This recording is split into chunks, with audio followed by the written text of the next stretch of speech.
Née à Lambaréné en Afrique équatoriale française en 1942 et appartenant au groupe ethnique omienais, Rose Francine Rogombe surprend très vite par sa détermination.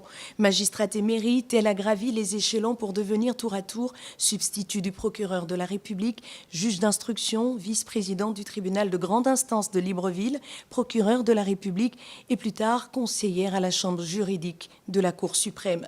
En 1983, sa vie prend un autre tournant. Rose Francine Rogombe est nommée secrétaire d'État à la promotion féminine.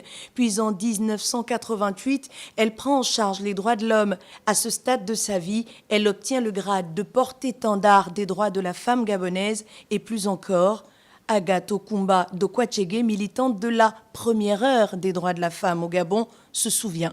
Madame Rogombe était la personne qui était le plus en danger parce que c'est elle qui nous servions d'elle pour faire connaître nos... Si elle n'était pas là, rien n'était fait. Le 16 février 2009, Rose Francine Rogombe prend la direction de la Chambre haute.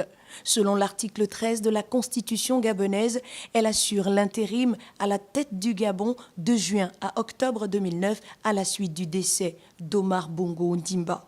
Pour Agathe Okumba Dokwachegue, il n'y avait pas meilleure reconnaissance, tellement la personne de Rose Francine Rogombe était exceptionnelle. Elle nous a tellement aidés, nous les femmes, et pas seulement les femmes. L'essentiel pour elle, c'était la famille.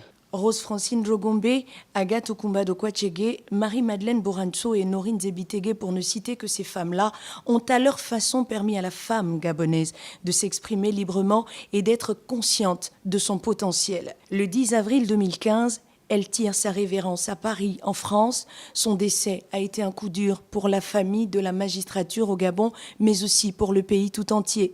Ali Bongo, le chef de l'État, lui rendant hommage, disait, je le cite, « J'ai grandement apprécié Madame Rose Francine Rogombe pour son exemplarité, son grand sens de l'État et son attachement indéfectible au Gabon.